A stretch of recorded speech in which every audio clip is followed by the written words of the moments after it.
Hello guys, हमारे channel पर आपका स्वागत है। अगर आपको वीडियोस पसंद आ रही हैं तो प्लीज़ लाइक करें, कमेंट करें और शेयर करें। अगर आपने चैनल को अभी तक सब्सक्राइब नहीं किया है तो प्लीज़ चैनल को सब्सक्राइब करें।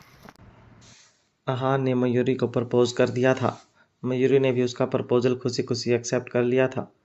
आहान उसे किस करने के लिए आगे बढ़ ही रहा था कि तभी वहाँ कोई आ गया। इस वक्त मयूरी आहान के बहुत करीब थी। उसने उसकी बाहों से झांक कर देखा तो उसे वहाँ बा आती हुई दिखाई दी।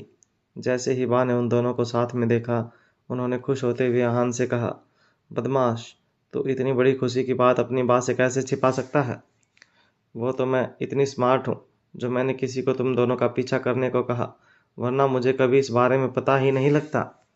बा मन ही मन इस वक्त बहुत खुश थी क्योंकि आहान अब अपनी लाइफ में आगे बढ़ रहा था। इतना कहकर बा ने मयूरी को आहान की बाहों से खींचकर अपने गले लगा लिया और थोड़ा इमोशनल होते हुए बोली, जब मैंने तुम्हें पहली बार देखा था तभी मुझे ये बात पता लग गई थी कि तुम बाकी लड़कियों से बहुत अलग हो। तुम में और तुम्हारी बातों में एक सच्चाई थी और मुझे पूरा यकीन था कि तुम ही मेरे पोते को शनाया की यादों से बाहर निकाल पाओगी। उसके जाने के बाद वो टूट सा गया था और एकदम गुमसुम और चुपचाप रहने लगा था, पर आज तुम्हारी वजह से मैं अपने पोते को फिर से इतना खुश देख पा रही हूँ। तुम्हारा ज़रूर रायजादा परिवार से कोई बहुत पुराना नाता है। थैंक यू मयूरी, मेरे दिकरे की लाइफ में आने के लिए। वो मयूरी का हाथ पकड़कर बार बार उसकी तारीफ़ें कर रही थी। बा की बात सुनकर आहान ने भी मयूरी का हाथ पकड़ते हुए कहा, बा बिल्कुल सही कह रही है मयूरी। मैंने कभी नहीं सोचा था कि मैं शनाया के बाद अपनी लाइफ में किसी भी और लड़की को आने दूंगा, पर तुम तूफान की तरह मेरी लाइफ में आई और मेरी लाइफ को पूरी तरह से बदल दिया। तुमने मुझे खड़ूस, अकड़ू, वायडो और भी ना जाने क्या क्या बोला है, पर मुझे अब सब अच्छे लगने लगा है। मुझे तुम अच्छी लगने लगी हो। तुम्हारी हर बात अच्छी लगने लगी है। अब मैं हर वक्त तुम्हें अपनी आंखों के सामने देखना चाहता हूँ। थैंक यू मेरी लाइफ में आने के लिए और मुझे इतना प्यार करने के लिए। तुम तो मुझे कभी शनाया की तरह छोड़कर नहीं चली जाओगी ना? उसकी बात सुनकर मयूरी की आंखों में आंसू आ गए। उसने अपनी आंखों से आंसू पोंछे हुए और हंसते हुए कहा, कभी नहीं, मैं अपने वायदे को छोड़कर कभी नहीं जाऊंगी, क्योंकि इस प्रिंसेस को भी उसका प्रिंस मिल गया है। आहान ने उसकी बात सुनकर स्माइल करते हुए उसे गले से लगा लिया। हाँ मेरी प्रिंसेस। उन्हें इतना इमोशनल देखकर बा ने भी अपनी आंखों से आंसू पोंछते हुए और हंसते हुए कहा, अच्छा अच्छा, अब और कितनी देर तुम इसी तरह खुशी के मौके पर इमोशनल होते रहोगे? अरे भाई, खुशी का मौका है, आज रोना धोना नहीं चलेगा। इतना कहकर उन्होंने एक आदमी को कुछ लाने का इशारा किया। फिर उन्होंने उसमें से वही सोने के कंगन निकाले जो उन्होंने मयूरी के लिए लिए थे। उन्होंने मयूरी के हाथों में वो कंगन पहनाते हुए कहा, ये तुम्हारे हाथों में बहुत सुंदर लग रहे हैं। उस दिन तो तुमने मुझसे ये कंगन नहीं लिए थे, पर आज तो तुम भी उनके लिए मुझे मना नहीं कर सकती हो। मुझे बहुत खुशी हुई कि आखिर तुम लोगों ने एंगेजमेंट कर ली। फिर उन्होंने आहान की तरफ देखते हुए कहा, इसने आखिर तुम्हें अपना बना ही लिया आहान।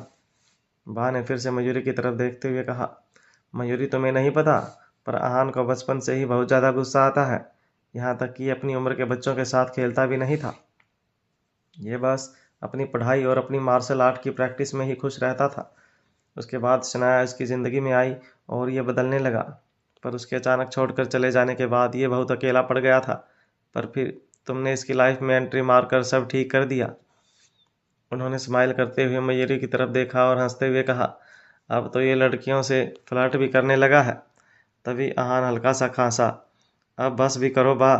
वो जानता था कि बा जब भी खुश होती थी तो वो उसके बचपन से लेकर बड़े होने तक की सारी बातें बता देती थी। आहान को ऐसे देख बा ने उससे कहा, डरो नहीं, अब मयूरी अपनी ही तो है। उनकी बात सुन आहान ने अपने मन में सोचा, बा कुछ भी कहने से पहले ये समझ लेना कि मैं आपका ज़्यादा अपना हूँ। कहीं फ़्लो फ़्लो में आप मेरे बचपन की सारी बातें मयूरी के सामने कहकर मेरी इंसल्ट मत करवा देना। तभी बा ने अपनी बात को कंटिन्यू करते हुए कहा, अगर मैंने आज अपनी आंखों से इससे ये सब करते ना देखा तो मुझे तो यकीन ही नहीं होता कि मेरा पत्थर दिल पोता इतना रोमांटिक भी हो सकता है। उन्होंने मयूरी का हाथ पकड़ते हुए कहा, मैं मानती हूँ कि मेरा पोता थोड़ा बुद्धू है और उसे ठीक से बात करनी नहीं आती, पर मैं जानती हूँ वो तुमसे बहुत प्यार करता है और ये तो अब उसकी आंखों में भी साफ दिखने लगा है, वो तुम्हारे लिए कुछ भी कर सकता है। बा की बात सुनकर मयूरी ने प्यार से आहान की तरफ देखा। वो अपने मन में सोचने लगी, मेरी लाइफ में अब तक जो सबसे अच्छी चीज़ हुई है वो इस वाइडो का मेरी लाइफ में आना। थैंक यू कान्हा जी, मेरी लाइफ में इसे लाने के लिए और मेरी लाइफ को इतना अच्छा बनाने के लिए। अब आगे भी ध्यान रखजो। तभी आहान भी मयूरी की ओर देखने लगा। मयूरी इस वक्त बहुत ज़्यादा खुश थी। उसने आहान की तरफ देखा और बिना मुंह से एक शब्द निकाले बस अपने होठों को हिलाते हुए उससे कहा, I love you mister Raizada. Aahan की आंखें खुशी से चमक गई, पर बा की तो बात अभी भी खत्म नहीं हुई थी। उन्होंने हंसते हुए आगे कहा, अच्छी बात है जो तुमने इसे प्रपोज कर दिया। मुझे लगता है हमें शादी की तैयारियां कर लेनी चाहिए। मैं भगवान से प्रार्थना करती हूँ कि तुम दोनों हमेशा ऐसे ही खुश रहो और मुझे जल्दी जल्दी 2-4 पड़पोते और पोतियां दो। उनकी बात सुन मयूरी का चेहरा शर्म से लाल हो गया। वहीं आहान ने बा की ओर देखते हुए कहा, बा आप थक गई होंगी और काफ़ी रात भी हो चुकी है, जल्दी चलिए वरना परी सो जाएगी और आप उसे मिल नहीं पाएंगी। बा आहान की बात सुनकर स्माइल करने लगी। मयूरी उन दोनों को हैरानी से देख रही थी। वो बा से कुछ कहने ही वाली थी कि तभी आहान ने उसकी कमर पर जोर से चिमटी काटी। मयूरी उछल पड़ी और उसके मुंह से एक भी शब्द नहीं निकला। ये देखकर बा ने कहा, अच्छा चलो काफ़ी देर हो गई है, अब घर चलते हैं। वो दोनों बा के साथ घर वापस आ गए थे। सब अपने अपने रूम में जा चुके थे। रेस्टोरेंट में बा के आने से आहान की किस अधूरी रह गई थी जो उसे कैसे भी पूरी करनी थी। वहीं रूम में आने के बाद मयूरी काफ़ी थक गई थी। वो कपड़े लेकर बाथरूम में जाने ही वाली थी कि तभी डोर नॉक हुआ। उसे लगा परी होगी। दरवाज़ा खोलते ही वो बोली, परी आप अभी? पर सामने खड़े आहान को देख उसकी बोलती बंद हो गई। आज उसका अंदाज ही कुछ अलग लग रहा था। वो उसे साइड हटाकर ज़बरदस्ती अंदर घुस गया और आकर बेड पर बैठ गया। मयूरी मन में बड़बड़ाते हुए बोली, इन्हें क्या हो गया, अभी अभी तो मिले थे। वो अपने ही ख्यालों में खोई थी कि तभी उसने देखा आहान उसकी तरफ बढ़ रहा था। वो उसके करीब आता ही जा रहा था। मयूरी पीछे हटती जा रही थी। वो दरवाजे के पास वाली दीवार से जाकर सट गई। आहान ने अपने एक हाथ से दरवाज़ा बंद किया और तब ही मौका देखकर मयूरी उसका दूसरा हाथ ऊपर कर नीचे निकल गई। पर आहान एक बार फिर उसकी तरफ बढ़ने लगा। आहान को अपने ऐसे करीब आते देखकर वो डर रही थी। उसने घबराते हुए कहा, मुझे नहाना है। उसकी बात सुनकर आहान की आंखों में चमक और होठों पर एक डेविल स्माइल आ गई। उसने अपने गले की टाई खोली और फिर अपना कोट भी उतार दिया। फिर मयूरी की तरफ अपने कदम बढ़ाते हुए उसने धीरे से कहा, अच्छा ख्याल है तुम्हारा। उसकी बात सुनकर मयूरी तुरंत बोली, ये आप क्या कह रहे हैं? आहान ने उसे छेड़ते हुए कहा, मैं तो तुम्हारे नहाने की बात कर रहा था, तुम क्या सोच रही थी? ये सुनकर वो हैरानी से उसकी ओर देखने लगी। उसने अपने मन में सोचा, अभी नहाना मेरे लिए सेफ नहीं होगा, पता नहीं इस वायडो का आगे क्या इरादा है। उसने कहा, वैसे पहले मैं इस सुंदर चांद को निहारना चाहती हूँ। इतना कहकर वो विंडो की ओर चली गई। चांद की खूबसूरत रोशनी उसके चेहरे पर पड़ रही थी, जिसमें वो और भी ज़्यादा सुंदर लग रही थी। उसने एक गहरी सांस लेते हुए आहान से कहा, मिस्टर आयज़ादा आइए, देखिए आज चांद कितना सुंदर है। इससे पहले कि वो अपनी बात खत्म कर पाती, आहान ने उसके होठों पर उंगली रख दी। अब भी मिस्टर आयज़ादा ही बुलाओगी? मयूरी उसकी आंखों में देख रही थी। ये बहुत ही खूबसूरत पल था। वो दोनों एक दूसरे के इतने करीब थे और पीछे चांद की रोशनी। तभी मयूरी ने धीरे से कहा, आहान, और फिर शर्मा गई। आहान ने मुस्कुराते हुए उसे अपनी बाहों में ले लिया। कुछ देर ऐसे ही गले लगाने के बाद अचानक आहान ने उसे अपनी गोद में उठाया और उसे बेड पर बैठा दिया। वो उसकी ओर बढ़ने ही लगा था कि तभी मयूरी ने कहा, यहाँ बेड पर कुछ है मिस्टर। बोलते बोलते वो रुक गई और फिर बोली, आहान।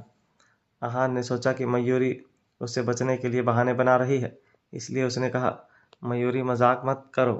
पर अगले ही पल उसे भी ये रियलाइज़ हुआ कि वहाँ कुछ है। उसने ब्लैंकेट हटाकर देखा तो वहाँ से पसीने में भीगी परी बाहर आई। पता नहीं वो कितनी देर से वहाँ छुपी हुई थी। अगले ही पल उसने खुशी से चिल्लाते हुए कहा, डैडी, मेरी प्यारी मम्मा के साथ सोना चाहते हैं। मयूरी उसकी बात सुनकर स्माइल करने लगी। वहीं आहान को ये समझ नहीं आ रहा था कि आखिर परी उसके रूम में कब आ गई थी। परी की वजह से आज उसका और मयूरी का इतना स्पेशल मोमेंट खराब हो गया था।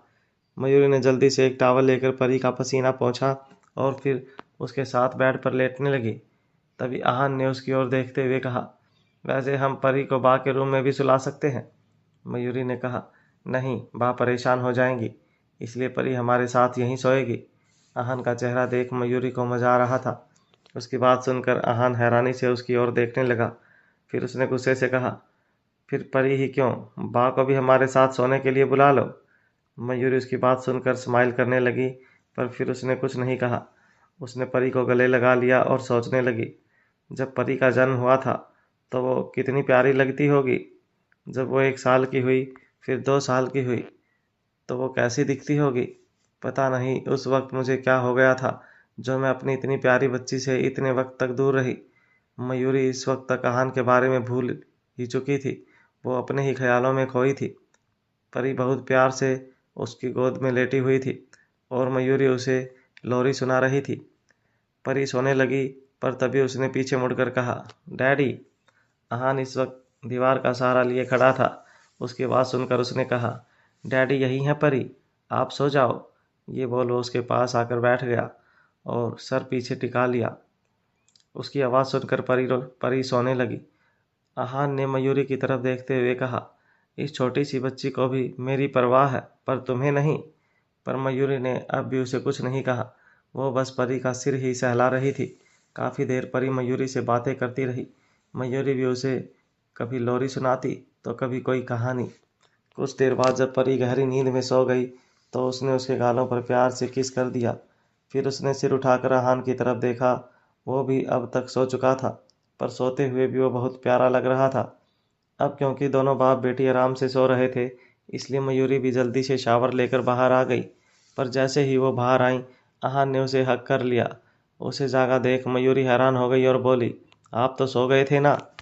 श्श, धीरे, परी सो रही है, इतनी तेज बोलोगी तो वो जग जाएगी।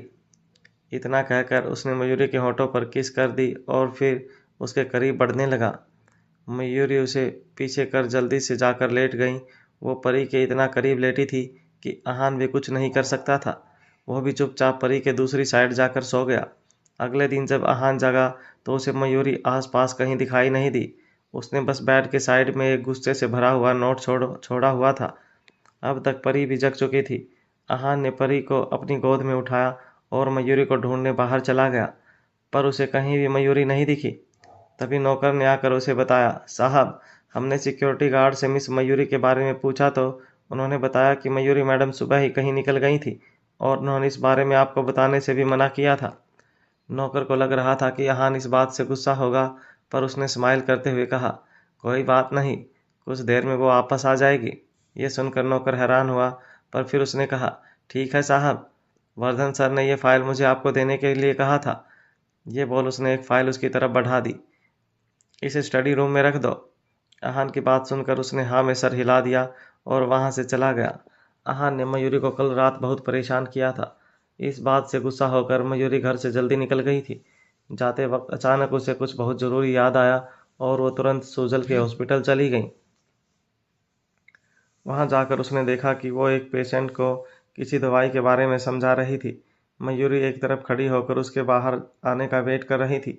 जब वो वार्ड से बाहर आने लगी तो उसने उसे पीछे से आकर पकड़ लिया और सूजल जरा भी नहीं डरी। उसने मयूरी की तरफ देखते हुए कहा, तुम्हें क्या लगता है मैंने तुम्हें देखा नहीं? वैसे मैं अभी फ्री हूँ, आओ बैठो।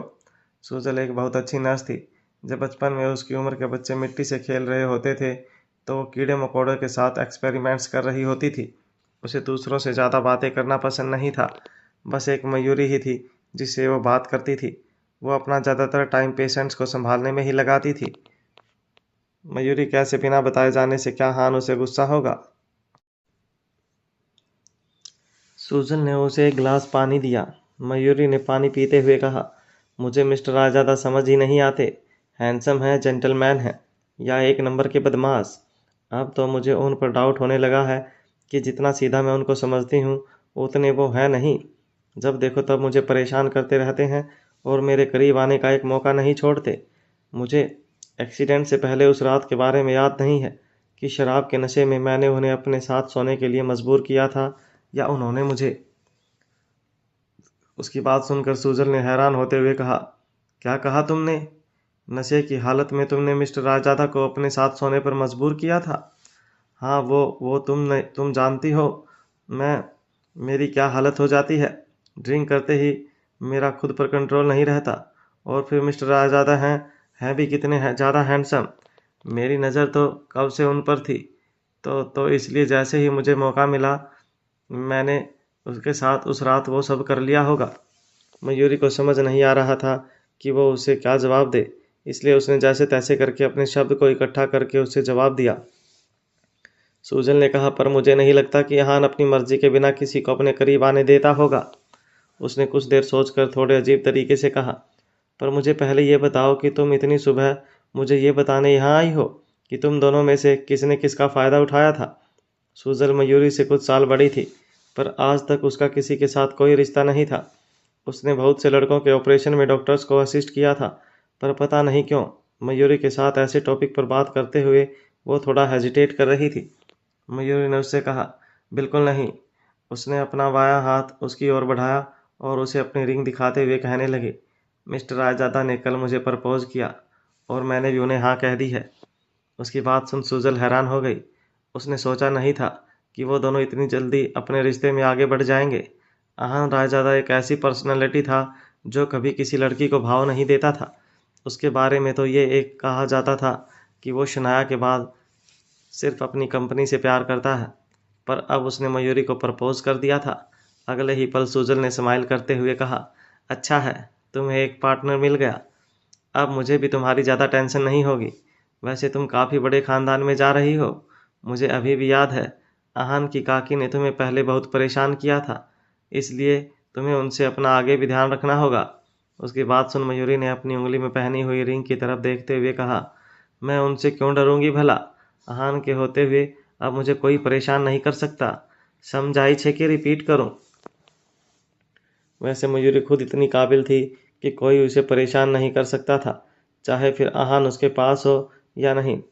काफ़ी देर तक यही सब बातें करने के बाद मयूरी ने कहा, अरे हाँ, मैं तुमसे इम्पोर्टेंट बात करना तो भूल ही गई। मैं सच में बहुत बड़ी गधेड़ी हूँ। उसने सुजल की ओर देखते हुए कहा, एक्चुअली मैं यहाँ तुमसे परी की डीएनए रिपोर्ट के बारे में बात करने आई थी। क्या उसके टेस्ट के रिजल्ट्स आ गए। उस रिपोर्ट का वेट करने के लिए ही मयूरी आहान को इस बारे में कुछ नहीं बता रही थी। उसे डर था कि कहीं आहान उसकी सच्चाई जानकर उसे नाराज़ ना हो जाए, और दूसरा ये कि अगर उसे बताने के बाद मयूरी को ये पता लगेगा कि डीएनए रिपोर्ट मैच नहीं हो रही है, तो फिर वो क्या करती। उसने परी के कुछ बाल पहले ही सूजल को टेस्ट के लिए दे दिए थे और अब तक रिजल्ट भी आ जाना चाहिए था। उसकी बात सुनकर सूजल ने एक डॉक्यूमेंट उसे देते हुए कहा, रिजल्ट आ गए हैं। मयूरी को इतना परेशान देखकर सूजल खुद को रोक नहीं पाई और उसने कहा, तुम्हारा और परी का डीएनए मैच हो गया है। परी तुम्हारी ही बेटी है। उसकी बात सुन मयूरी बस उसे ही देखती रही। उसके कानों में बस यही शब्द गूंज रहे थे, परी तुम्हारी ही बेटी है। कुछ देर बाद उसने अपना मुंह खोलते हुए कहा, क्या ये सच में सच है। सूजन ने कहा, हाँ, ये बिल्कुल सच है। मैंने तुम्हारी रिपोर्ट 2 बार चेक करवाई थी ताकि कोई भी गलती हो ही ना। अब मैं 100% कह सकती हूँ कि परी ही तुम्हारी बेटी है।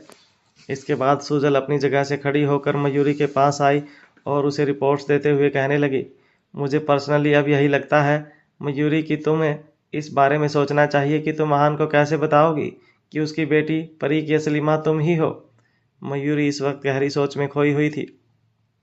वो यही सोच रही थी कि अब तो रिजल्ट भी आ गया है, अब मुझे इस बारे में आहान को बताना ही होगा। वो इस वक्त बहुत डरी हुई थी। उसने रिपोर्ट्स लेकर अपने बैग में रख ली और वहाँ से जाने लगी, पर तभी पीछे से उसे सूजल की आवाज़ आई, मयूरी, आहान तुमसे सच में प्यार करते हैं ना। उसकी बात सुन मयूरी ने हाँ में अपना सिर हिला दिया। इससे पहले कि वो उसे पूछ पाती कि उसने आहान के बारे में ऐसा क्यों कहा, सूजल ने उसे कहा, अगर वो तुमसे प्यार करता है तो रिलैक्स करो और घर जाओ। फिर मयूरी उसे बाय कहकर हॉस्पिटल से बाहर आ गई। उसने टैक्सी नहीं ली और अपने ही ख्यालों में गुम सड़क पर पैदल चलने लगी। वो यही सोच रही थी कि अब तो आहान को उसे ये बात बतानी ही होगी कि वही परी की माँ है, और पिछली रात जो कुछ भी हुआ उसके बाद तो ये बात उसे बताना और भी ज़्यादा ज़रूरी हो गई थी।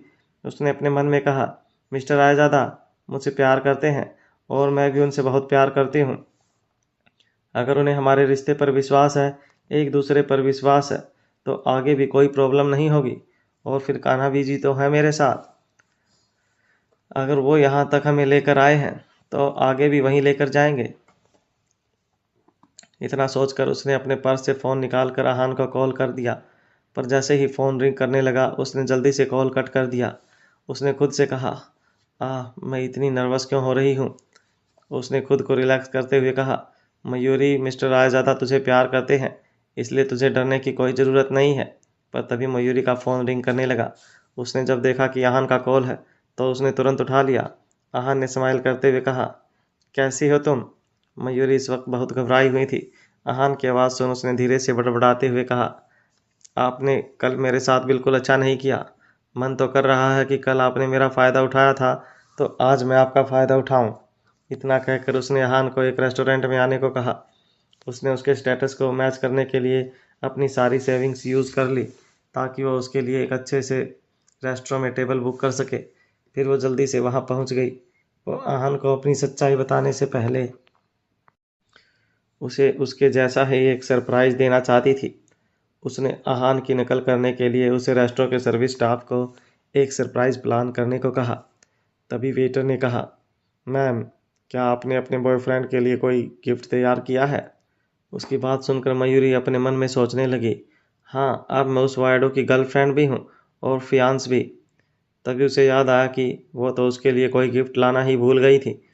उसने बहुत जल्दी में आहान को डिनर के लिए इनवाइट किया था, पर उसने तो गिफ्ट के बारे में कुछ सोचा ही नहीं था। वो अपने मन में सोचने लगी, मिस्टर रायज़ादा, मेरा मतलब आहान को गिफ्ट देने की क्या ज़रूरत है।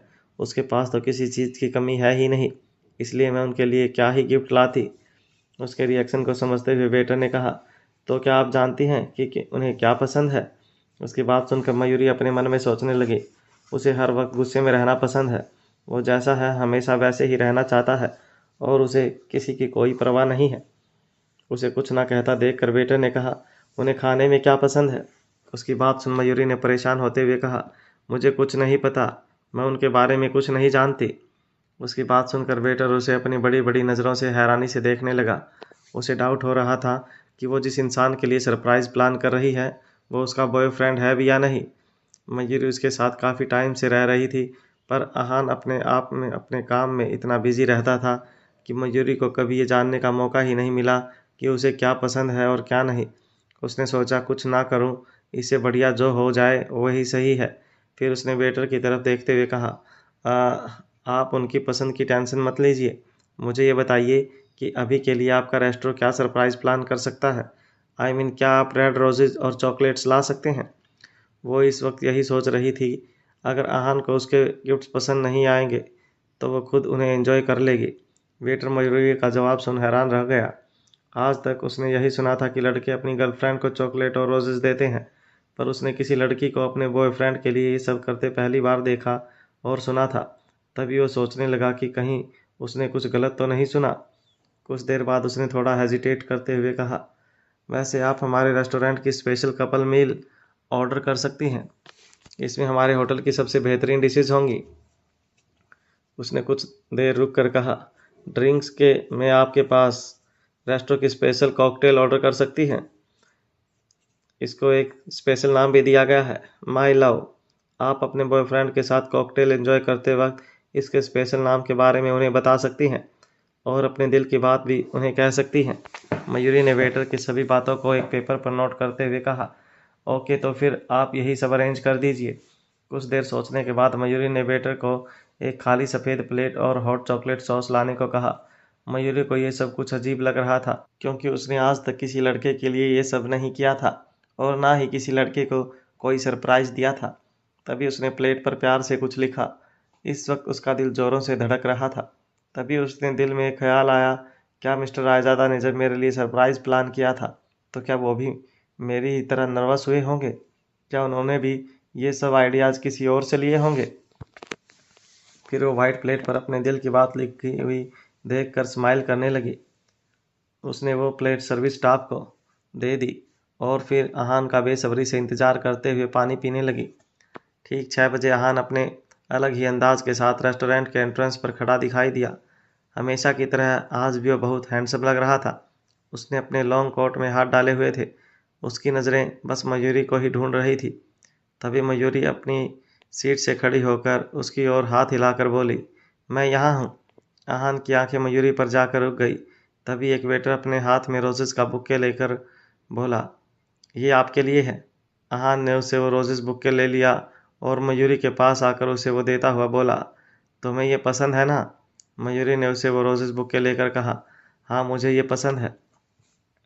जब मयूरी ने देखा कि आहान अपना कोट उतार रहा था तो उसने उसकी ओर बढ़ते हुए कहा, मैं आपकी हेल्प कर देती हूँ। फिर उसने एक चेयर खींचते हुए कहा, आइए यहाँ बैठ जाइए। फिर उसने आहान के लिए एक गिलास में पानी डाल दिया। आहान पानी पीने लगा। तभी मयूरी ने एक वेटर को ड्रिंक लाने को कहा, पर फिर उसने खुद ही कहा, नहीं नहीं, पानी ही ठीक है। मयूरी को इस तरह देखकर आहान को उस पर शक हो रहा था। मयूरी ने कहा, क्या आपको गर्मी लगी है? लाइए मैं आपको हवा कर देती हूँ। पर तभी उसे याद आया कि अभी तो सर्दी का मौसम था। उसने अपने मन में कहा, गधेड़ी, ऐसे तो तू सब उल्टा पुल्टा कर देगी। आहान मयूरी को काफ़ी टाइम से देख रहा था। उसने उससे कहा, मयूरी, तुम्हें देखकर मुझे ऐसा लग रहा है जैसे तुमने मुझे कोई धोखा दिया है। उसकी बात सुन मयूरी ने हैरान होते हुए कहा, नहीं, बिल्कुल भी नहीं। मैं आपके साथ कोई धोखा कैसे कर सकती हूँ? मुझे लगा कि आपने मेरे लिए इतना कुछ किया है, इसलिए मुझे भी आपके लिए कुछ तो करना ही चाहिए। बस इसलिए मैं भी आपको आपकी तरह खाने पर बुलाकर सरप्राइज़ देना चाहती थी। अगर ऐसा करके मैंने आपको धोखा दिया है, तब तो फिर आपने भी मुझे धोखा दिया है। मैं तो आपको खुश करना चाहती थी, पर आप तो मुझ पर ही डाउट कर रहे हैं। मयूरी लगातार कुछ न कुछ कहे जा रही थी। तभी आहान ने उसके करीब जाकर उसकी आंखों में देखते हुए कहा, तुम्हें पता है, जब तुम्हें किसी बात को छुपाने की कोशिश करती हो तभी तुम इतना ज़्यादा बोलती हो। उसकी बात सुन मयूरी अपने मन में सोचने लगी, आपकी बात तो बिल्कुल सही है मिस्टर रायजादा, मैं ऐसी ही हूँ, और जब भी किसी से कुछ छिपाने की कोशिश करती हूँ पकड़ी जाती हूँ। मयूरी ये सब सोच ही रही थी कि तभी वहाँ वेटर आ गया। उसने कहा, आपकी कपल मील यहाँ है। आहान ने जैसे ही कपल मील सुना, उसके चेहरे पर स्माइल आ गई। वेटर की बात सुन मयूरी ने आहान की तरफ देखते हुए कहा, देखा, मैंने कहा था कि मैंने आपके लिए सरप्राइज़ प्लान किया है, पर आप तो मुझ पर विश्वास ही नहीं करते। उसकी बात सुन आहान ने उसके गाल पर किस करते हुए कहा, गुड गर्ल। फिर वो वापस अपनी सीट पर जाकर बैठ गया और मयूरी की तरफ देखते हुए कहने लगा, वैसे आज सुबह तो कोई घर से बड़े गुस्से में निकला था, ये कहकर कि उसे अब मेरी कोई परवाह नहीं है, पर अब वो मुझे अचानक डिनर पर बुला रही है और सरप्राइज़ दे रही है। अब तो मुझे डर लग रहा है ये सोचकर कि कहीं मुझे बाद में कोई शौक तो नहीं मिलने वाला। उसकी बात सुन मयूरी अपने मन में सोचने लगी, सच में ये कितने इंटेलिजेंट है, मेरे मन में क्या चल रहा है ये भी पता लगा लेते हैं। मयूरी ने आहान की बात सुनकर भी ऐसे प्रिंटेड किया जैसे उसने कुछ सुना ही नहीं और स्माइल करने लगी। फिर वो उसके साथ खाने और सरप्राइज़ के बारे में बात करने लगी। लास्ट में उसने उसे ड्रिंक सर्व कर दी। वो अपने मन ही मन सोच रही थी, अरे वाह मयूरी, तू कितनी इंटेलिजेंट है, जैसा तूने सोचा था सब बिल्कुल वैसा ही हो रहा है।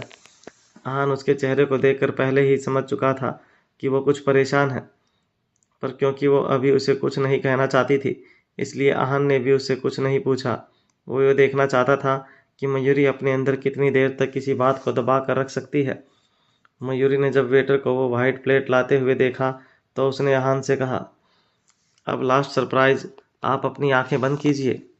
उसकी बात सुन आहान हैरान हो गया और उसे चिढ़ाते हुए बोला, मयूरी, तुम बाकी बेवकूफ़ लोगों की तरह चॉकलेट सॉस या सलाद से कुछ बनाकर तो मुझे नहीं देने वाली ना? क्या तुमने उस प्लेट पर मुझे सरप्राइज़ देने के लिए कुछ लिखा है? उसकी बात सुनकर मयूरी मन ही मन बड़बड़ाने लगी, अजीब आदमी है, मेरे कुछ करने से पहले ही सब जान जाता है। तभी वेटर ने वो प्लेट आहान के सामने रखते हुए कहा, मिस्टर आहान, आपकी गर्लफ्रेंड ने आपके लिए प्रेजेंट तैयार किया है। प्लेट पर लिखा था, ऑलवेज टुगेदर। ये देखकर आहान दंग रह गया।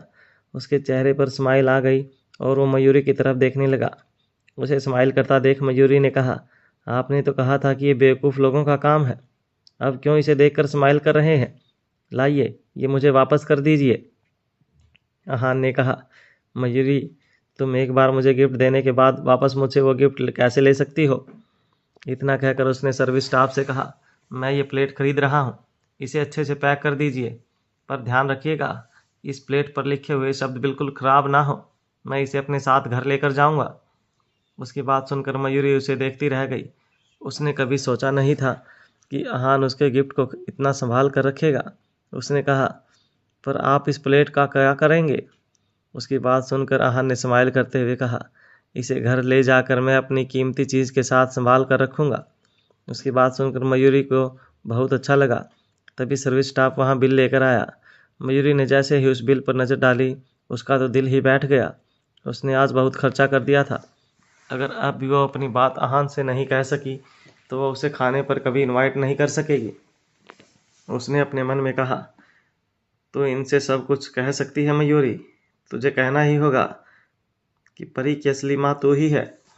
बिल पे करने के बाद उसने आहान की तरफ देखते हुए कहा, मिस्टर रायजादा, आई मीन आहान, मुझे आपको कुछ बहुत इम्पोर्टेंट बताना है, पर आपको मुझे प्रॉमिस करना होगा कि आप मेरी बात पूरी शांति से सुनेंगे। उसकी बात सुनकर आहान अपनी गहरी काली नज़रों से उसे देखने लगा, जैसे वो उसकी इसी बात का वेट कर रहा हो। मयूरी ने कहा, एक्चुअली मुझे भी अभी अभी इस बारे में पता लगा है और ये बात बिल्कुल सच है। मैं इस बात के बारे में पहले बिल्कुल भी नहीं जानती थी कि पर वो अपनी बात पूरी कर पाती। उससे पहले ही आहान का फ़ोन रिंग करने लगा। उसने मयूरी को रुकने का इशारा किया और फ़ोन पर बात करने लगा। कॉल रख देने के बाद उसने कहा, उन्होंने परी की मॉम को ढूंढ लिया है। जैसे ही मयूरी ने ये बात सुनी, उसके तो जैसे पैरों तले ज़मीन ही खिसक गई। वो तो आहान को आज सब कुछ सच बता देने वाली थी, पर शायद आज ये मौका भी उसके हाथों से निकल गया था। मयूरी बहुत उदास हो गई। आहान ने भी रिया को कॉल करके राजदादा मैंसन में ही वेट करने को कहा। फिर उसने अपना फ़ोन जेब में रखकर मयूरी से कहा, हाँ तो तुम मुझे क्या बताने वाली थी? मयूरी ने अपने मन में सोचा, मेरा अभी इस बारे में आहान को कुछ भी बताना सही नहीं होगा। जब उसने कुछ नहीं कहा तो आहान उसे रेस्टोरेंट के बाहर ले आया और बोला, हम इस बारे में घर पहुंचकर बात करेंगे। उसकी बात सुन वो फिर अपने मन में सोचने लगी, जब हम घर पहुंचेंगे तो मुझे आपको कुछ बताने की ज़रूरत ही नहीं पड़ेगी, क्योंकि आप पहले ही सब जान जाओगे। रेस्टोरेंट के बाहर आने के बाद मयूरी की नज़र अचानक सुहाना पर गई। उसे यहाँ देखकर मयूरी खुद से बड़बड़ाने लगी, सुहाना, सुहाना यहाँ क्या कर रही है? और उसके साथ ये लड़का कौन है? वहीं जब सुहाना ने मयूरी को वहाँ देखा तो वो कुछ देर के लिए कहीं खौंस ही गई, क्योंकि उसने भी नहीं सोचा था कि वो दोनों यहाँ इस तरह मिल जाएंगी। वो मयूरी के पास आकर और उसे हक करके बोली, क्या तुम भी यहाँ डिनर पर ही आई हो? मयूरी ने कहा, हाँ हमारा खाना हो गया। फिर वो उसके पास खड़े लड़के की ओर देखने लगी, क्योंकि वो विक्रांत नहीं था बल्कि कोई और था। हालांकि वो लड़का काफ़ी हैंडसम और जेंटलमैन टाइप का लग रहा था और उसने काफ़ी अच्छा सूट भी पहना हुआ था, पर वो सुहाना के साथ कुछ जच नहीं रहा था। वो उसके बारे में कुछ पूछ पाती उससे पहले ही उस लड़के ने आहान को पहचान लिया और अपना बिजनेस कार्ड निकाल कर उसे देते हुए बोला, हेलो मिस्टर रायजादा, कैसे हैं आप? I am Viaan Raghuvanshi. आहान ने उसके बिजनेस कार्ड को देखा पर लिया नहीं, पर जब मयूरी ने उसे गुस्से से देखा तो उसने तुरंत उसके हाथ से वो कार्ड ले लिया। सुहाना ये सब नोटिस कर रही थी, पर उसे इन सब से कोई फर्क नहीं पड़ा। उसने मयूरी की तरफ देखते हुए धीरे से कहा, मेरी फैमिली ने मेरे लिए रिश्ता ढूंढा है। उसकी बात सुन मयूरी हैरान हो गई और उसने उसके हाथों को कसकर पकड़ लिया, क्योंकि वो भी ये बात जानती थी कि वो सिर्फ विक्रांत को पसंद करती थी और उसका इतने सालों से वेट कर रही थी। तो फिर आज अचानक वो अपनी फैमिली की बात सुनकर किसी और से शादी कैसे कर सकती थी? तभी मयूरी ने धीरे से सुहाना से कहा, तो फिर विक्रांत का क्या? क्या वो इस बारे में जानता है? विक्रांत का नाम सुन सुहाना के चेहरे के एक्सप्रेशन बदल गए। उसने खुद को शांत करते हुए कहा, वो सब जानता है। उसने आगे कहा, लगता है आप लोग कहीं जा रहे हैं। मैं आपको ज़्यादा डिस्टर्ब नहीं करूँगी, मैं फिर किसी दिन आराम से मिलते हैं। उसे देखकर ऐसा लग रहा था जैसे वो इस बारे में और बात नहीं करना चाहती थी। इतना कहकर वो मयूरी को बाय कहकर वहाँ से चली गई। मयूरी को उसकी बहुत फिक्र हो रही थी और वो उसे सब जानना चाहती थी, पर तभी आहान ने उसे अपनी ओर खींचते हुए कहा, वहाँ देखो। उसकी बात सुन मयूरी ने उस तरफ देखा जहाँ वो इशारा कर रहा था। वहाँ एक कार आकर रुकी थी, जिसमें से विक्रांत बाहर निकल रहा था। विक्रांत के चेहरे पर काफ़ी उदासी दिखाई दे रही थी। जब उसने सुहाना को विवियान रघुवंशी के साथ रेस्टोरेंट में जाते हुए देखा तो वो भी उसका पीछा करते हुए जल्दी से वहाँ जाने लगा।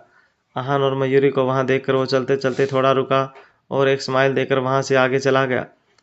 उसे इतना परेशान देखकर मयूरी ने धीरे से कहा, अब सुहाना के लिए परेशान होने का क्या फ़ायदा?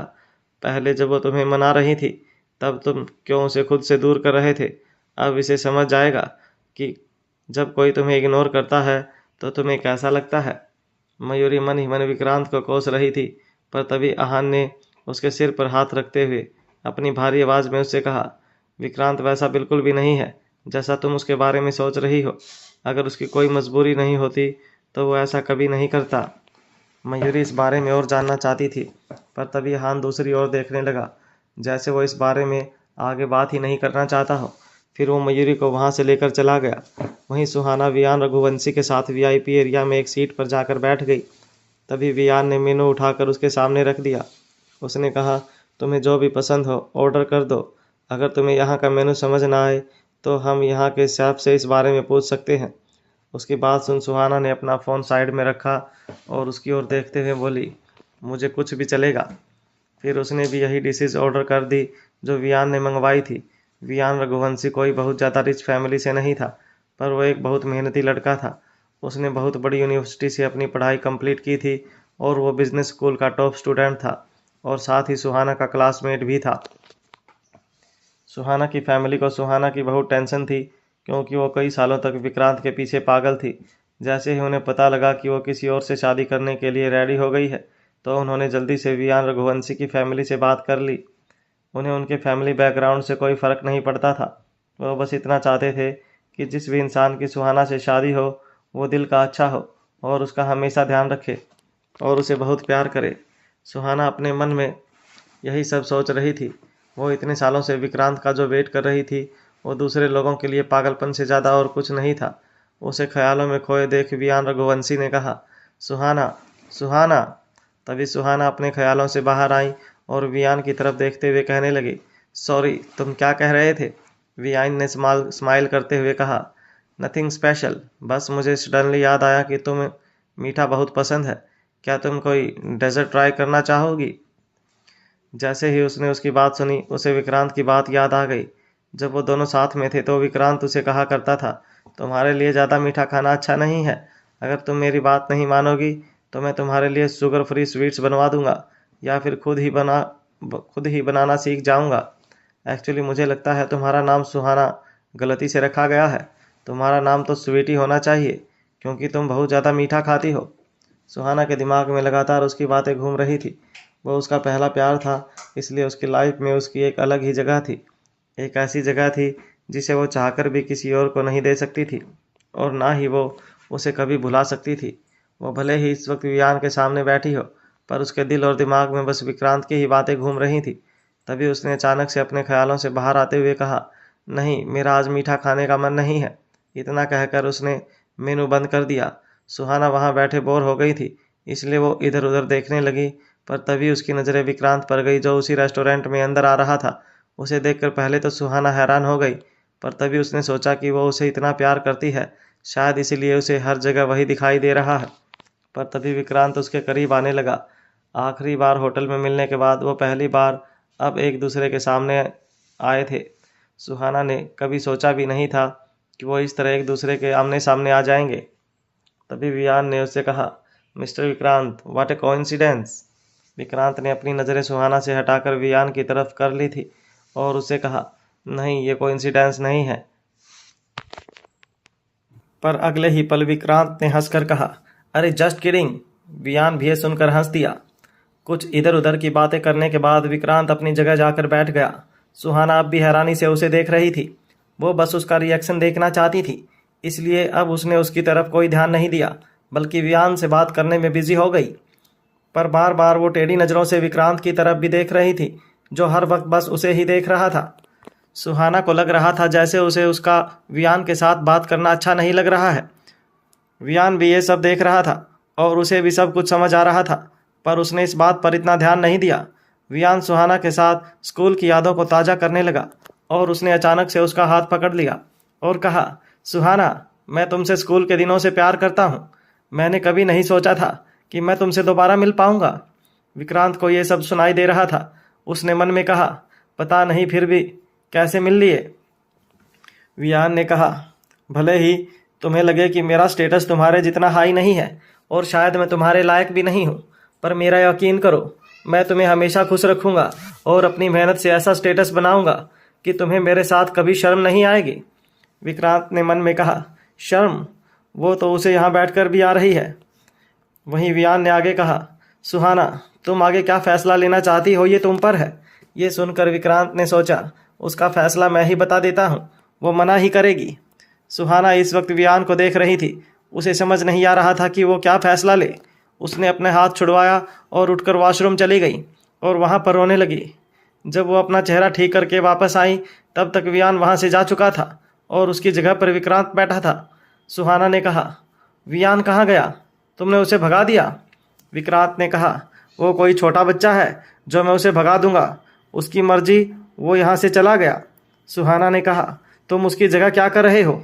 विक्रांत ने कहा, मैं उसकी जगह नहीं आया हूँ, बल्कि वो मेरी जगह आने की कोशिश कर रहा है। ये सुनकर सुहाना को लगा कि शायद कहीं ना कहीं विक्रांत को उसकी किसी और के साथ डेट पर आना अच्छा नहीं लग रहा था। उसने कहा, विक्रांत, तुम क्या चाहते हो? जब मैं तुम्हारे पीछे पड़ी थी तब तुम मुझे कोई भाव नहीं दे रहे थे और अब तुमने वियान को यहाँ से भगा दिया। मुझे अपनी ज़िंदगी में आगे बढ़ना है और वो तुम्हारे साथ रहकर शायद मुमकिन नहीं है। विक्रांत ने कहा, मैं भी यही चाहता हूँ कि तुम आगे बढ़ो, मुझे तुम्हारे साथ की ज़रूरत नहीं है। इतना कहने के बाद सुहाना वहाँ से जाने लगी, पर विक्रांत ने उसका हाथ पकड़कर उसे रोक लिया। ये देख सुहाना ने गुस्से में कहा, मिस्टर विक्रांत मल्होत्रा, साफ साफ क्यों नहीं कहते कि तुम मुझे भूल नहीं पा रहे हो और मुझसे प्यार करते हो? तुम्हारे लिए बस रात साथ बिताना ही प्यार है तो फिर मुझे भी कोई प्रॉब्लम नहीं है। सुहाना इस वक्त बहुत गुस्से में थी और ये बात सुनकर विक्रांत का भी पारा चढ़ गया था। उसने कहा, तुमने जो अभी अभी कहा वो शब्द वापस ले लो। सुहाना ने कहा, नहीं लूँगी। दोनों में काफ़ी देर तक इस बात को लेकर बहस चलती रही, पर कोई भी हार मानने के लिए तैयार नहीं था। आखिरकार विक्रांत सुहाना को उठाकर वापस उसी होटल में ले गया जहां वो कुछ दिन पहले गए थे। उधर रायजादा मैंसन में आहान और मयूरी हड़बड़ाए हुए थे। रात का समय था पर फिर भी घर में लाइट्स की चमक थी। आहान मयूरी को स्टडी रूम की तरफ ले जा रहा था जहां पर रिया, वर्धन और एक और आदमी उनका पहले से इंतजार कर रहे थे। उस आदमी ने काली हैट लगाई हुई थी। वो मिडिल एज का था। उसकी आंखों में चमक थी और चेहरा दाढ़ी से छुपा हुआ था। मयूरी ने उसे आज से पहले कभी नहीं देखा था। उस आदमी ने जैसे ही आहान को देखा उसने कहा, मिस्टर आहान रायजादा, वो किसी भी इम्पॉसिबल काम को पॉसिबल कर देते हैं। आपके दुनिया भर में कारनामा के बारे में बहुत सुना है। देश विदेश में आपके ही चर्चे हैं। रिया ने उस आदमी को चुप होने का इशारा किया और कहा, आहान सर, आप जैसा चाहते थे हमने वैसा ही किया है। वर्धन सर इन्हें यहाँ पर लेकर आए हैं। वो आदमी जिस तरह से आहान के बारे में बोल रहा था, रिया समझ गई थी कि वो उसकी पिछली मार्शल आर्ट्स की ज़िंदगी के बारे में जानता था, पर अब आहान वो सब पीछे छोड़ चुका था। इसलिए मयूरी को भी इसके बारे में कुछ खास नहीं पता था। रिया नहीं जानती थी कि आहान उसे उसके बारे में कब बताना चाहता था, इसलिए उसने उस आदमी को चुप कर दिया। तब मयूरी ने आहान से धीरे से पूछा, ये कौन है और कौन से कारनामे की बात कर रहे हो? आहान ने कहा, कुछ नहीं, तुम उसके बारे में मत सोचो। उसके बाद उसने उस आदमी से पूछा, कुछ पता चला? उस आदमी ने कहा, मैं कोई काम अपने हाथ में लूं और उसके बारे में पता ना चले, ऐसा तो बिल्कुल नहीं हो सकता। ये सुन आहान ने कहा, आप साफ साफ जवाब क्यों नहीं देते? इस पर उस आदमी ने कहा, आप साफ साफ सवाल भी तो नहीं पूछते हैं। आहान ने कहा, ठीक है, साफ साफ बताओ, उस औरत के बारे में कुछ पता चला? औरत? ये शब्द सुनकर मयूरी के रोंगटे खड़े हो गए। वो जानती थी कि आहान परी की माँ के बारे में बात कर रहा था। मयूरी बहुत वक्त से आहान को परी की माँ का सच बताने की कोशिश कर रही थी, पर वो हर बार नाकाम हो जाती थी। वो जब भी ऐसा करने की कोशिश करती थी, आहान को लगता था कि उसे जलन हो रही है या उसके मन में कोई डाउट है। इसलिए वो उसकी बात बिना सुने ही उसे गले लगा लेता था और उसे ये यकीन दिलाने की कोशिश करता था कि वो उससे प्यार करता था। मयूरी ने मन में सोचा, इन्होंने मुझे अपनी बात रखने का एक भी मौका नहीं दिया। अब अगर इन्हें सच कहीं और से पता चल गया तो क्या होगा? वो ये सब सोच ही रही थी, तभी वर्धन ने कहा, हमें एक तस्वीर मिली है। इसके बाद उस आदमी ने अपनी जेब से एक तस्वीर निकाली। वो तस्वीर आहान को देने ही वाला था, पर इतने में मयूरी को चक्कर आने लगे। वो गिरने ही वाली थी, पर इतने में आहान ने उसे पकड़ लिया और पास में रखी चेयर पर बैठा दिया। आहान जानता था कि मयूरी भी इसके बारे में बहुत सोच रही थी। उसके हिसाब से वो भी जानना चाहती थी कि परी की माँ कौन है, पर उसे यह समझ नहीं आ रहा था कि मयूरी उसे कुछ बताना चाहती थी। आहान ने कहा, तुम इतना परेशान क्यों हो रही हो? तुम आराम से बैठ जाओ। इसके बाद आहान ने उस आदमी के एक हाथ से वो तस्वीर ले ली। उसने जैसे ही वो तस्वीर देखी, उसके चेहरे का रंग बदल गया और वो मयूरी की तरफ देखने लगा। ये देखकर मयूरी और घबरा गई। उसने कहा, मुझे दिखाइए। इतना कहने के बाद उसने आहान के हाथ से वो तस्वीर ले ली। जब मयूरी ने वो तस्वीर देखी तब वो दंग रह गई। उस तस्वीर में एक औरत थी जिसकी सिर्फ पीठ नजर आ रही थी और कुछ भी साफ नहीं था। उस तस्वीर को देखकर कोई नहीं बता सकता था कि वो औरत कौन थी और वो परी की माँ थी या नहीं। मयूरी ने आहान की तरफ देखा। आहान ने उस आदमी की तरफ देखते हुए कहा, इसके अलावा हमारे पास और कोई फ़ोटो नहीं है। उस आदमी ने कहा, ये बात अब काफ़ी पुरानी हो गई है। परी जब आपके पास आई थी तब हमने उस एरिया को सील कर दिया था और सबूत इकट्ठा करने की कोशिश की थी, पर हमें कुछ नहीं मिला था। हमें लगा कि अब इस केस में हमें कोई लीड नहीं मिलेगी, पर तभी ये फ़ोटो सामने आया। वर्धन ने कहा, आहान सर, इस फोटो में इस बच्ची के कपड़े वैसे ही हैं जैसे उस वक्त परी ने पहने हुए थे। हो सकता है ये औरत उसकी माँ हो। आहान ने कहा, हम हो सकता है कि बेसिस पर कुछ नहीं कर सकते। इन्वेस्टिगेशन जारी रखो और जो भी पता चले मुझे अपडेट करो। वर्धन ने कहा, ओके। उसके बाद वो सब वहाँ से चले गए। अब रूम में बस आहान और मयूरी ही बचे थे। मयूरी पसीने से भीग चुकी थी और अब वो ये बात ज़्यादा देर तक छुपाना नहीं चाहती थी। वो नहीं चाहती थी कि इस सच के बारे में आहान को किसी और से पता चले। वो उसे इसके बारे में बताने ही वाली थी कि इतने में वहाँ पर परी आई और उसने कहा, डैडी, प्यारी मम्मा। उसके वहाँ आते ही आहान ने उसे गोद में उठा लिया और उसे गले लगा लिया। मेरी प्रिंसेस। परी ने कहा, प्यारी मम्मा, आप भी गले लगाओ ना। मयूरी ने भी दोनों को गले लगा लिया।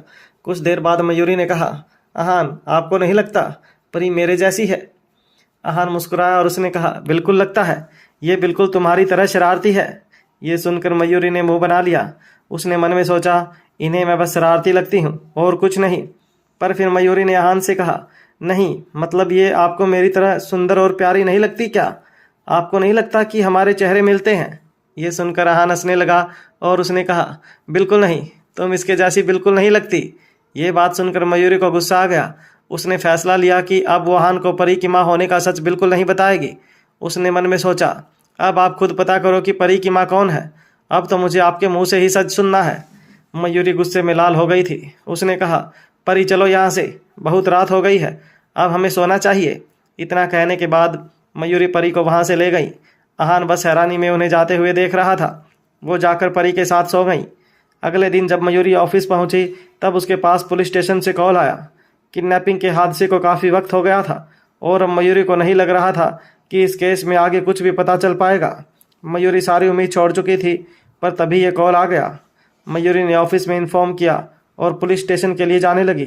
तभी वहाँ पर आहान आया और उसने कहा, इंस्पेक्टर साहब का कॉल आया था, उन्हें कोई लीड मिली है। तुम वहीं जा रही हो? मयूरी ने कहा, हाँ। चलो मैं भी चलता हूँ, मैंने लॉयर को भी बुला लिया है, वो हमसे पहले ही पहुँच जाएंगे। इसके बाद दोनों कार में बैठकर पुलिस स्टेशन पहुँच गए। वहाँ पहुँचकर जब वो लॉयर से मिले तब उसने कहा, सर, हमने बात कर ली है, पुलिस की लीड मिली है, पर वो मिस मयूरी से बात करने से पहले किसी को कुछ नहीं बताना चाहते हैं। ये सुनकर मयूरी ने कहा, ठीक है, मैं अंदर जाकर बात करती हूँ, आप लोग वेट कीजिए। आहान ने कहा, ठीक है, अपना ख्याल रखना। जब मयूरी अंदर गई तब पुलिस इंस्पेक्टर ने उसे वो दिन याद कर उन्हें सब कुछ बताने को कहा। मयूरी की मेमोरी शार्प थी, इसलिए इतने दिन बीत जाने के बाद भी उसे काफ़ी कुछ अच्छे से याद था। उसने उस दिन की एक एक डिटेल इंस्पेक्टर को बता दी थी कि कैसे उसने टैक्सी ली थी, कैसे उसे जब शक हुआ तो उसने फ़ोन निकाला पर वहाँ पर सिग्नल जैमर्स लगे हुए थे। मयूरी को विश्वास था कि कोई उस पर बहुत वक्त से नज़र रखे हुए था या नहीं, तो उसके शेड्यूल के बारे में इतनी बारीक खबर होना पॉसिबल नहीं था। लास्ट में उसने कहा, ये जो कोई भी कर रहा है वो मेरी हरकत पर नज़र रखे हुए था। उसे पता था कि मैं कब ऑफिस जाती हूँ और कब आती हूँ। पुलिस ने पूछा, आपको किसी पर शक है? मयूरी ने जब कुछ सोचा तो उसके दिमाग में बस दो ही नाम आए थे, नियति गोयंका और कल्पना शर्मा। उसने कहा, मुझे सिर्फ दो ही लोगों पर शक है, कल्पना शर्मा जो एक उभरती हुई एंटरप्रेन्योर है और नियति गोयंका, गोयंका फैमिली की बड़ी बेटी। ये नाम सुनकर पुलिस ने पूछा, क्या आपका उनसे कोई झगड़ा हुआ था? मयूरी ने कहा, नियति तो मुझसे ना जाने क्यों बहुत नफरत करती है, पर कल्पना से मेरा झगड़ा हुआ था। वो प्रोफेशनली हमें बहुत हरास कर रही थी, इसलिए मैंने उसे थप्पड़ मारा था। मयूरी ने सब कुछ अच्छे से डिटेल में बता दिया था। तब इंस्पेक्टर ने कहा, ठीक है, मैंने सब कुछ रिकॉर्ड कर लिया, आगे जो भी होगा आपको पता चल जाएगा। वो इंस्पेक्टर को थैंक यू बोलकर वहाँ से बाहर आ गई। जब वो बाहर आई तब आहान फ़ोन पर बात कर रहा था। हाँ बा, आपको जैसा ठीक लगे आप वैसा कर सकती हैं। नहीं, उसकी क्या ज़रूरत है? बा, आप जानती हैं मैं हमेशा आपके फैसले का मान रखता हूँ। ठीक है बा, जो आपकी पसंद हो। मयूरी को दोनों के रंग बहुत पसंद है। हाँ, ओके बाय। मयूरी उसके पास खड़ी ये सब बातें सुन रही थी। फ़ोन रखने के बाद उसने पूछा, बा क्या कह रही थी? आहान ने कहा, कुछ नहीं बा, वो शादी के बारे में बात कर रही थी।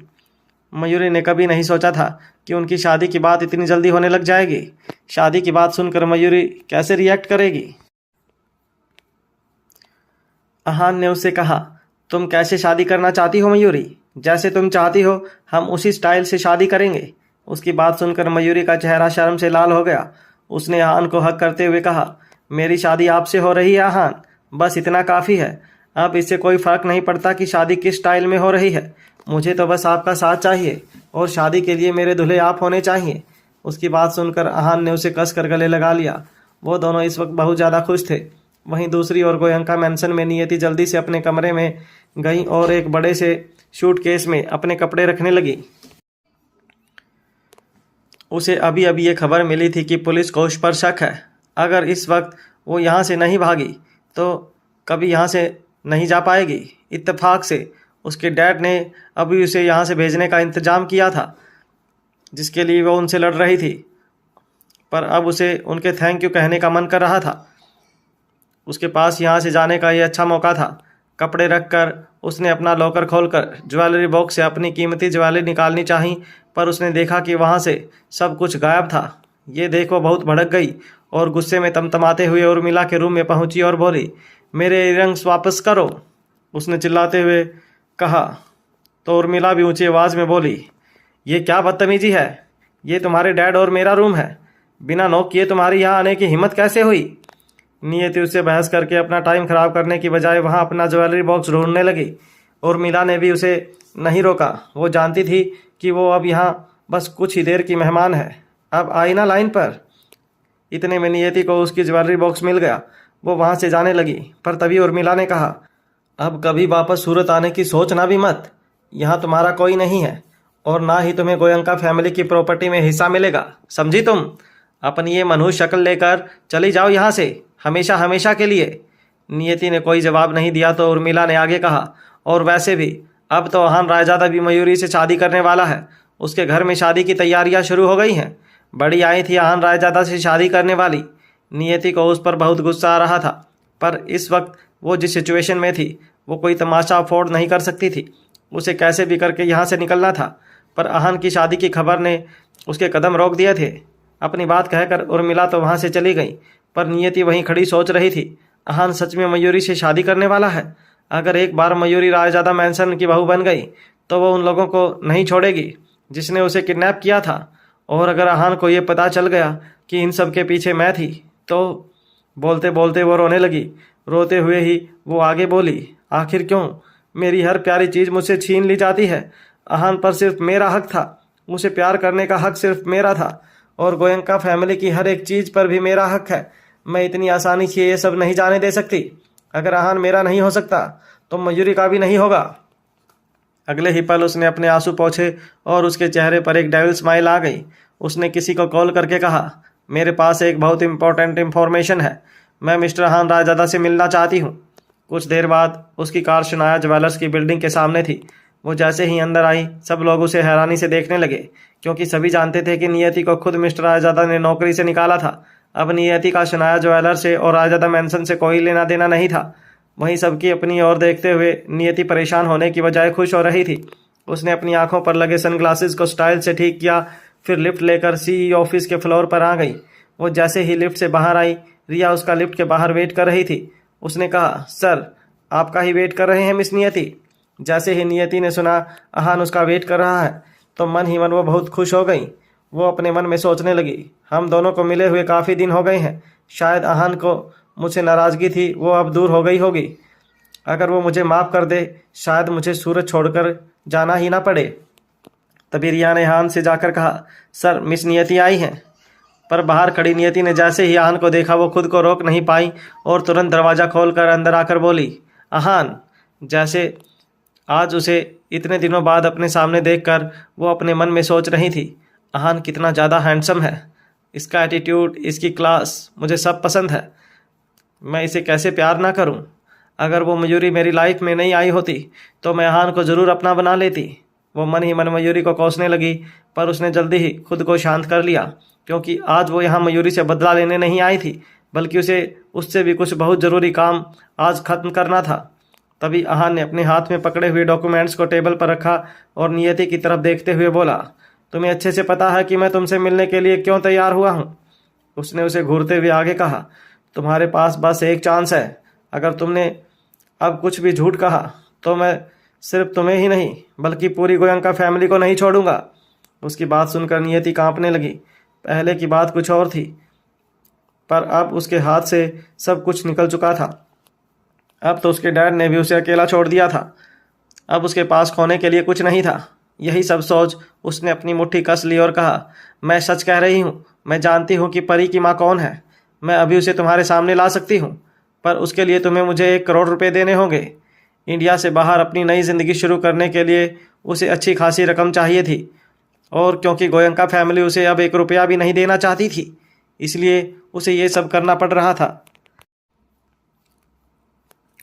वो यही सोच रही थी, अगर मेरे जाने के बाद अहान गोयंका फैमिली के साथ कुछ करता भी है तो मुझे क्या, वैसे भी मुझे उनसे कोई मतलब नहीं रखना। आखिर उन्हीं लोगों की वजह से मुझे ये सब करना पड़ रहा है। अहान से पैसे मांगने पड़ रहे हैं। अहान के चेहरे पर इस वक्त कोल्ड एक्सप्रेशन थे। उसने शांति से कहा, पर बिना किसी प्रूफ के मैं तुम पर क्यों यकीन करूं? उसकी बात सुनकर नियति ने उसकी टेबल पर अपने दोनों हाथ रखते हुए जोर से कहा, अहान, मैं जो कुछ भी कह रही हूँ वो बिल्कुल सच है। प्लीज़ मुझ पर यकीन करो। मैं चाहूँ जो भी करूँ, पर मैं तुमसे कभी झूठ नहीं बोल सकती। नियति पूरी तैयारी के साथ आई थी। उसने आगे कहा, पहले मुझे भी उस पर यकीन नहीं हुआ, पर जब मैंने उस औरत को रायजादा मैंसन की तरफ काफ़ी अजीब नज़रों से घूरते हुए देखा तो मैंने उसे रोका। बहुत पूछने पर उसने मुझे बताया कि उसे परी की बहुत याद आती है, और इसीलिए वो छिपकर रायजादा मैंसन के आसपास ही घूमती रहती थी ताकि वो अपनी बेटी परी को देख सके। इतना कहकर वो अहान की ओर देखने लगी, पर अहान को उसकी बात पर बिल्कुल भी यकीन नहीं हुआ। ये देख उसने आगे कहा, बिल्कुल तुम्हारी तरह मुझे भी उसकी बातों पर यकीन नहीं हुआ था, पर उस औरत के पास उसकी और परी की डीएनए रिपोर्ट्स हैं। मैंने खुद उसे अपनी आंखों से देखा है। परी सच में उसी की बेटी है। फिर उसने अहान की तरफ देखा और अपनी आंखों से आंसू निकालते हुए कहने लगी, मैं जानती हूँ कि मैंने अब तक बहुत सारी गलतियाँ की हैं, और तुम्हारा मुझ पर यकीन ना करना भी बिल्कुल सही है, पर अब मुझे समझ आ गया है कि मैं गलत थी। गोयंका फैमिली के बिजनेस को भी मेरी वजह से बहुत नुकसान हुआ है। जब मैं अपने डैड को रोज़ परेशान देखती हूँ तो मुझे बहुत दुख होता है, और आज भी मैं तुम्हें ये सच बताने सिर्फ इसलिए आई हूँ क्योंकि मुझे अपनी गलती का एहसास है, और पैसे भी मुझे अपनी फैमिली बिजनेस बचाने के लिए चाहिए। मैं कोई धोखेबाज नहीं हूँ अहान। कहते कहते नियति ने उसके हाथ पकड़ लिए और रोते हुए बोली, प्लीज़ अहान, मुझे माफ़ कर दो। अहान ने उसे कुछ नहीं कहा। उससे अपना हाथ छुड़वाया और अपना सिर घुमाकर रिया की तरफ देखने लगा। रिया उसका इशारा समझ गई। उसने बाहर आकर अपने कुछ लोगों को गोयंका फैमिली के बिजनेस कंडीशन के बारे में पता लगाने को कहा। कुछ ही देर बाद रिया ने अहान के पास आकर इशारे में अपनी गर्दन हाँ में हिला दी। नियति जो भी कह रही थी वो पूरी तरह झूठ नहीं था। जब से नियति को शनाया ज्वेलर्स से निकाला गया था तब से गोयंका फैमिली का बिजनेस सच में मुश्किलों में था। ये बात सबको पता लग गई थी कि नियति ने शनाया ज्वेलर्स के साथ धोखा किया है, इसलिए कोई भी गोयंका फैमिली के साथ बिजनेस नहीं करना चाहता था, और ना ही कोई उनके बिजनेस में इन्वेस्ट करना चाहता था। पर रिया को इसके अलावा भी एक इन्फॉर्मेशन मिली थी कि मिस्टर गोयंका अपने नाजायज़ बेटे को अपने घर ले आई हैं। इसलिए तो हो सकता है कि नियति को अपनी लाइफ में वो पहले वाला कंफर्ट ना मिल पा रहा हो। इसलिए इस वक्त ये पता लगाना मुश्किल था कि सच में नियति ये सब अपनी फैमिली की हेल्प के लिए कर रही थी या किसी और रीज़न से। अहान ने कहा, वो औरत कहाँ है? नियति ने मन में सोचा, अगर मैंने अभी से उस औरत के बारे में बता दिया तो हो सकता है ये उस औरत से मिलने के बाद मुझे पैसे देने से मना कर दे। यही सोचकर उसने बात बनाते हुए कहा, उसे डर था कि तुम उसे जाने नहीं दोगे, इसलिए वो मेरे साथ नहीं आना चाहती थी। अगर तुम मुझे पैसे देने के लिए तैयार हो तो मैं उसे तुरंत तुम्हारे पास ला सकती हूँ। उसकी बात सुनकर अहान के चेहरे पर एक अलग ही स्माइल आ गई। उसने नियति खुद से दूर हटाया और कहा, नियति, तुम्हें क्या लगता है तुम्हारे ये सब कहने से मैं तुम्हें 1 करोड़ रुपए ऐसे ही दे दूंगा? फिर एक पल रुक कर उसने उसे घूरते हुए कहा, मैं तुम्हें 1 करोड़ रुपए दूंगा ज़रूर, पर पहले तुम उस औरत को मेरे पास लाओगी और मुझे बताओगी कि वो कहाँ है। अगर मुझे पता लगता है कि वो सच में परी की माँ है तो मैं तुम्हें तुम्हारे पैसे दे दूंगा। वो वापस अपना काम करते हुए बोला, जाओ, जाकर इस बारे में सोचो। तुम्हारा जो भी डिसीजन हो रिया को बता देना। नियति को समझ आ चुका था कि अहान उस पर इतनी आसानी से यकीन नहीं करेगा, इसलिए वो वहाँ से चली गई। उसके वहाँ से जाते ही रिया अहान के पास आकर बोली, सर, क्या हम नियति की बातों पर यकीन कर सकते हैं? अहान ने उसकी ओर देखते हुए कहा, किसी को उसके पीछे भेजो, हमें जल्दी ही पता लग जाएगा कि वो कितना सच बोल रही है। ओके सर, मैं अभी किसी को उसके पीछे भेजती हूँ। इतना कहकर रिया वहाँ से चली गई। वहीं नियति शनाया ज्वेलर से बाहर आकर उस आसमान छूती बिल्डिंग को देख रही थी। ये सब उसका हो सकता था, पर अब सब कुछ उसके हाथों से निकल गया था। अहान भी उसकी बातों पर यकीन नहीं कर रहा था। देखा जाए तो अहान के लिए 1 करोड़ रुपए कोई बड़ी रकम नहीं थी, पर वो नियति से चौकन्ना रहना चाहता था, इसलिए उसने तुरंत उसे पैसे देने के लिए मना कर दिया। जब नियति घर पहुंची तो उसने देखा नौकर ने पहले ही उसका सामान तैयार कर रखा था। अब कुछ ही वक्त बाकी था, फिर उसे सीधा इंडिया से बाहर भेज दिया जाएगा। उसे समझ आया कि अब उसके पास ज़्यादा वक्त नहीं है। वो तुरंत अपने कमरे की बालकनी में गई और किसी को कॉल पर कहने लगी, सुनो, जैसा मैंने कहा था कल वैसा ही करना। अगले दिन दोपहर में मयूरी थोड़ा जल्दी अपने काम खत्म कर परी को लेने उसके स्कूल चली गई थी और अहान अपनी मीटिंग में बिजी था। जैसे ही स्कूल के बाहर परी ने मयूरी को देखा, उसने खुश होते हुए कहा, प्यारी मम्मा, प्यारी मम्मा। परी, ध्यान से, आप गिर मत जाना। इतना कहकर मयूरी ने उसके पास जाकर उसे गले लगा लिया और उसके माथे पर प्यार से किस कर दी। वो जैसे ही परी को कुछ कहने लगी, तभी भीड़ से एक औरत अचानक उसकी तरफ झपटी। मयूरी ने परी को अपनी तरफ खींच लिया, पर उस औरत ने मयूरी को इतनी तेज धक्का दिया कि वो नीचे गिर गई। फिर वो परी को वहाँ से उठाकर भागने लगी। मयूरी चिल्लाई, परी, परी। उसकी आवाज़ सुनकर वहाँ खड़े बॉडीगार्ड ने उस औरत को घेर लिया, पर क्योंकि परी अभी भी उस औरत के हाथ में थी, इसलिए वो उसके करीब नहीं गए। तभी मयूरी ने उसके पास जाकर कहा, तुम कौन हो और क्या चाहती हो? मेरी बच्ची मुझे वापस करो। तुम्हें जो भी चाहिए मैं तुम्हें सब दूंगी, बस मुझे मेरी बच्ची वापस कर दो।